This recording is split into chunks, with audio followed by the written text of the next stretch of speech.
अब हमारे पास next question है, ओपनिंग इन्वेंट्री गिवन है, क्लोजिंग इन्वेंट्री गिवन है, रेवेन्यू फ्रॉम ऑपरेशन गिवन है और ग्रॉस प्रॉफिट आ गया 25% ऑन कॉस्ट। तो इसको आप डार्क अंडरलाइन कर लीजिए, जो ऑन कॉस्ट लिखा हुआ है साथ में निकालना ITR। ठीक है सर, क्या ITR का फॉर्मूला चेंज हो जाएगा? जल्दी से बताओ सर। फॉर्मूला तो कभी भी जिंदगी में चेंज नहीं होगा, बोलो हाँ या ना। तो cost of revenue from operation divided by average inventories. इस बार हम देखते हैं हमें क्या क्या इंफॉर्मेशन गिवन है, मुझे बताओ। आप बताओ सभी बच्चे ध्यान से। इस बार ग्रॉस प्रॉफिट तो गिवन है, लेकिन ग्रॉस प्रॉफिट किस पर गिवन है? जल्दी से बताओ। ग्रॉस प्रॉफिट किस पर गिवन है मेरे बच्चों, बताओ। Cost per. और अगर खाली ग्रॉस प्रॉफिट रेशियो भी लिखा होगा ना बच्चों पेपर में, अगर पेपर में खाली क्या लिखा होगा, ग्रॉस प्रॉफिट रेशियो, तो उसको भी हमेशा किस पर मान के चलोगे? सेल पर। अब आपको गलतियां करनी है वो आप करते रहो, मुझे उससे प्रॉब्लम नहीं है, बट मेरा काम आपको बताने का है, वो मैंने आपको बता दी। इस बार ओपनिंग इन्वेंट्री बता दी है 29 की, और इस बार इन्होंने क्लोजिंग भी बता दी है। तो ये तो बहुत ही आसान काम हो गया 31। बोलो हाँ है ना। कहता है यार बच्चे ने ओपनिंग क्लोजिंग तो निकालना पहले वाले क्वेश्चन में सीख ही लिया है, अब क्यों टेंशन देनी, कम से कम एवरेज को ही निकाल दो पहले तो बताओ। तो एवरेज इन्वेंट्री, धर्मवीर बताओ बेटा क्या होता है एवरेज इन्वेंट्री? हाँ भाई, एवरेज इन्वेंट्री धर्मवीर बताएगा। बोलना यार, बातें मत करो बस। ये तो ऐसे शांत पड़ गया जैसे मैंने पता नहीं कितना मुश्किल क्वेश्चन पूछ लिया हो तुझसे। अबे क्या होता है एवरेज इन्वेंट्री भाई, बोल। है नहीं पता? अबे पिछली बार भी यही क्वेश्चन पूछा था मेरे भाई तेरे से मैंने, बता। अब याद नहीं आ रहा, बताओ। हाँ जी बता भाई गौरव, क्या होता है average inventory? Opening inventory plus closing inventory divided by 2। Opening inventories plus में क्लोजिंग इन्वेंट्रीज डिवाइडेड बाय 2। ठीक है मेरे बच्चों जी सर। तो ओपनिंग और क्लोजिंग इस बार क्वेश्चन में ऑलरेडी गिवन है, 29 और 31। तो 29,000 जमा का 31,000 डिवाइड बाय 2, 60,000 डिवाइड बाय 2 यानी कि 30,000। चलो सर, थैंक गॉड कुछ तो निकला, बोलो हाँ या ना। Something is always better than nothing. चलो, परचेज तो क्वेश्चन में दे भी नहीं रखी है, जरूरत भी नहीं है।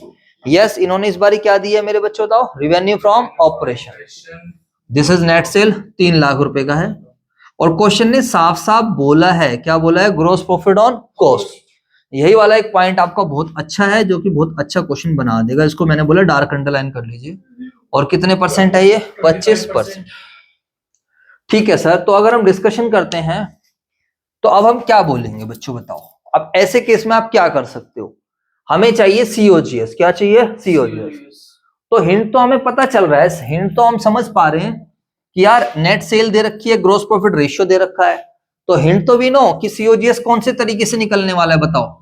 COGS कैसे निकलना पड़ता है? रेवेन्यू फ्रॉम ऑपरेशन माइनस का ग्रॉस प्रॉफिट। बोलो हाँ या ना। अब बस रेवेन्यू फ्रॉम ऑपरेशन तो हमें पता है कितना है, 3 लाख माइनस ग्रॉस प्रॉफिट। अब अगर बच्चा पेपर में ऐसे कर देगा कि ग्रॉस प्रॉफिट बराबर है रेवेन्यू फ्रॉम ऑपरेशन इनटू में ग्रॉस प्रॉफिट रेशियो, बोलो हाँ या ना। अब बच्चा सोचेगा कि gross profit ratio revenue from operation 3 lakh है और ये लगा दूं मैं, तो वो यहां पर क्या हो जाएगा? ये गलत हो जाएगा।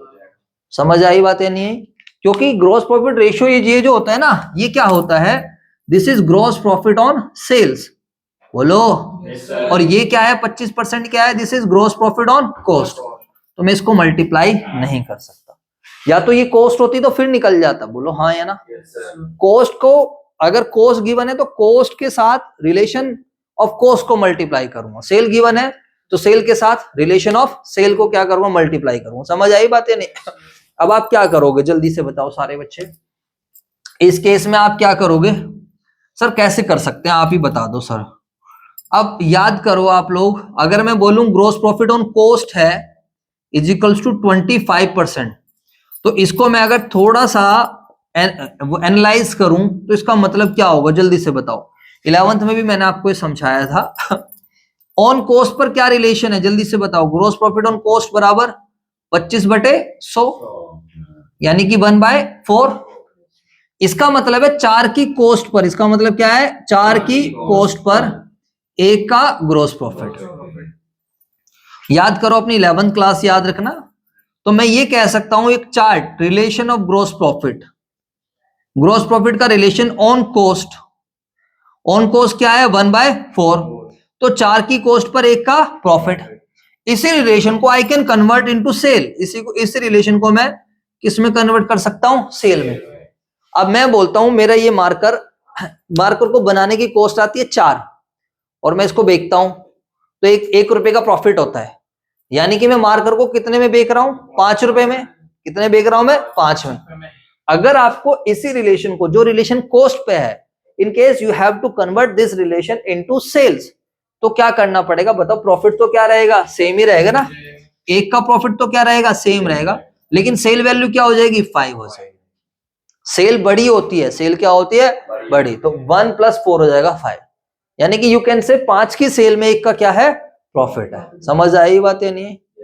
जैसे मैं बोलूं, मान लेते हैं 10 बच्चे हैं, अब मैं अपने 10 स्टूडेंट्स का रिलेशन निकालूं, संजय अकाउंट्स के बच्चों का रिलेशन निकालूं विद जो है total students at Sanjay classes, मान लेते हैं 120 बच्चे हैं।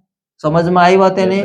दूसरा, मैं 10 स्टूडेंट्स का आपके 12th के बैच का ही रिलेशन निकालूं, 12th के बैच का ही रिलेशन निकालूं विद ऑल कॉमर्स स्टूडेंट्स या ऑल 11 12th के स्टूडेंट्स के साथ, तो ऊपर तो क्या रहेगा, ऊपर तो 10 ही रहेगा ना, क्योंकि मैं तुम्हारा रिलेशन निकाल रहा हूं। बोलो हाँ है ना? अब मान लेते हैं 11 12th के टोटल 50 बच्चे हैं हमारे पास, फिर ये रहेगा, मैं तुम्हारा रिलेशन किसी के साथ भी निकालूंगा तो तुम तो ऊपर क्या रहोगे, सेम रहोगे ना। अब मैं ऐसे ही तो कर रहा हूं, मैं एक बार रिलेशन किसका निकाल रहा हूं, मुझे पता है ग्रॉस प्रॉफिट ऑन कॉस्ट क्या है, 1/4। बोलो यार, तो ग्रॉस प्रॉफिट तो 1 का है ना। अब मैं कह रहा हूं कि ग्रॉस प्रॉफिट ऑन सेल क्या होगा बताओ, तो सर इसमें कोई बड़ी बात थोड़ी है, ऊपर तो क्या चलेगा, ग्रॉस प्रॉफिट ही तो चलेगा। बोलो ना, नीचे क्या आएगी, सेल वैल्यू, नीचे क्या आएगी, सेल वैल्यू। अब सेल कितनी है बताओ, सेल तो इन दोनों को जोड़ के बनेगी, 4 की सेल, 4 की कॉस्ट में 1 का प्रॉफिट है, तो 1/5 हो जाएगा, बस ये होता है।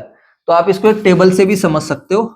अब मुझे बताओ, अगर मैं बोलूं यहाँ पर ऑन कॉस्ट लिख देता हूं, यहाँ पर सेल, तो बताओ अगर मैं ग्रॉस प्रॉफिट ऑन कॉस्ट बोल दूं 1/7, तो बताओ ग्रॉस प्रॉफिट ऑन सेल क्या होगा, जल्दी से बताओ। 1/8 निकाल लोगे ना आप?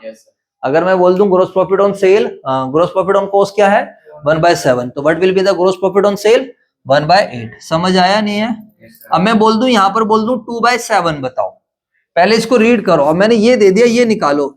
अब मैं कह रहा हूं ग्रॉस प्रॉफिट ऑन सेल कितना है, इसका मतलब क्या है बताओ, इसका मतलब बोलो।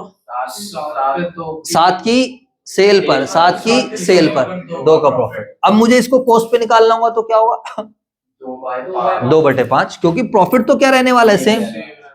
समझ में आ गई बात है ना? ये होता है पॉइंट। क्लियर होगा सही बच्चों को? अब अगर आपको क्वेश्चन में सेल गिवन है तो इसको यूज करोगे, और क्वेश्चन में कॉस्ट गिवन है तो इसको यूज करो। क्लियर हो गई बात या नहीं आएगी?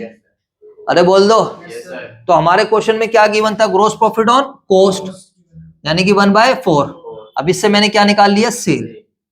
तो ये छठी क्लास, इसका मतलब 5 रुपए की सेल पर 1 का प्रॉफिट है। अब आप इसको करोगे तो सीधा फिर आप इस रिलेशन को मल्टीप्लाई कर सकते हैं, ग्रॉस प्रॉफिट ऑन कॉस्ट वाले को मल्टीप्लाई नहीं कर सकते, सीधा ग्रॉस प्रॉफिट ऑन सेल। ये भी सेल है और ये भी रिलेशन क्या है, सेल है। इसको आप ऐसे कह सकते हो ना, 5 की सेल पर 1 का प्रॉफिट, तो 1 की सेल पर कितना प्रॉफिट होगा, 1/5। तो 3 लाख की सेल में कितना प्रॉफिट होगा, 3 लाख इंटू 1/5। समझ आया नहीं है मेरे बच्चों? बोलो भाई। तो डायरेक्टली मैं आपको ये कहना चाहूंगा कि सेल गिवन है तो सेल के साथ कौन सा रिलेशन मल्टीप्लाई होगा, ग्रॉस प्रॉफिट ऑन सेल। और कॉस्ट गिवन है तो कॉस्ट के साथ कौन सा मल्टीप्लाई होगा, ग्रॉस प्रॉफिट ऑन कॉस्ट। अब तुम क्या कर सकते हो, अगर ग्रॉस प्रॉफिट रेशियो कैसे भी दे रखा हो, कॉस्ट पे दे रखा होगा तो कॉस्ट से क्या बना सकते हो, सेल पे। सेल पे दे रखा होगा तो किससे बना सकते हो, कॉस्ट पे। ये डायरेक्ट तरीका होता है। कौन सा तरीका होता है, डायरेक्ट। अगर आपको डायरेक्ट समझ आ गया तो वेल एंड गुड है, और अगर आपको डायरेक्ट समझ नहीं आया, लेंदी तरीका करना है, तो मैं भी आपको लेंदी तरीके से भी करा दूंगा। पहले मैं डायरेक्ट से निकाल दूं, बोलो हाँ है ना? एक छोटी सी बात, इस को ध्यान रखना बच्चों, तुम्हें यही नहीं आ रहा तो फिर तो मैं क्या ही करूंगा। तो बताइए अब ग्रोस प्रॉफिट कितने का है, 60,000 का है, तो 3 लाख में से 60,000 माइनस करेंगे तो 2,40,000 रुपीज डालने की आदत डाल लो तो ज्यादा अच्छे नंबर रहेंगे, नंबर नहीं कटेंगे। यहाँ पर भी 2,40,000, ऊपर भी, नीचे 30 है, तो कितना आ गया मेरे दोस्तों, 8 टाइम्स। आई होप आप सब बच्चों को मेरी बात आ गई होगी समझ, ठीक है। इसकी तो मैंने वीडियो भी बना रखी है कि ग्रोस प्रॉफिट ऑन कॉस्ट इतना है तो ग्रोस प्रॉफिट ऑन सेल क्या होगा, ये जो बात बताई मैंने किसी भी रेशियो में काम आ सकता है, और ये जनरल बात है, हर जगह काम आ सकती है। समझ आ गया नहीं आ गया? कर लीजिए भाई साहब इसको कॉपी आप लोग, बाकी हम नेक्स्ट वीडियो में करेंगे।